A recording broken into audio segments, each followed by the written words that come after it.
বন্ধুরা, আজ তোমাদের কাছে শেয়ার করব কিভাবে প্রিন্সেস কাট ব্লাউজের সামনে কিভাবে সেট করে আর কিভাবে পাইপিং বসায়। প্রথমে আমি এখানে সামনের পাটটা নিয়েছি। নিয়ে নেওয়ার পর এটা উল্টো দিকে ছিল, সোজা দিক করে নিয়েছি। আর এদিকে আমি পাইপিংটা রেডি করে রেখেছিলাম। এটা এইভাবে মানে যেমনভাবে দেখাচ্ছি ঠিক সেইভাবেই বসাতে হবে। এইভাবে ধরতে হবে, এখানে 1/2 ইঞ্চি ডাবে এইভাবে ধরে নিতে হবে বন্ধুরা। ধরার পর এই যেমনভাবে সেলাই করে নিয়ে যাচ্ছে ঠিক সেমভাবে ওইভাবে সেলাই করে নিতে হবে।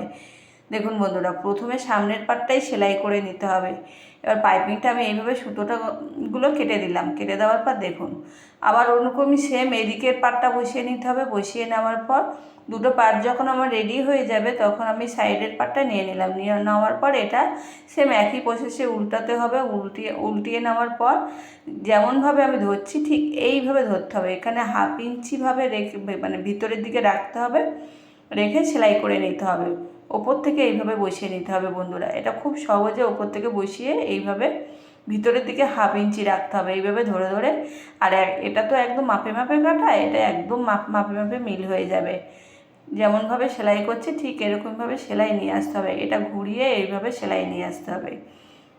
সেম আবার ওই পাটটা এই একইভাবে সেলাই করতে হবে। পাইপিংটা দেখুন বন্ধুরা কতটা সুন্দর হয়েছে, আর এদিকে খাপটাও উঠেছে একটু। এবার দেখুন সেম ওই একইভাবে এই পাটটাও এইভাবে বসিয়ে নিতে হবে। এরকম 1/2 ইঞ্চি বসিয়ে নিতে হবে। দেখুন এটাও সেম একইভাবে দেখাচ্ছি, ঠিক এইভাবে বসিয়ে নিতে হবে। এইভাবেই সামনের পাটটা রেডি করে নিতে হয়।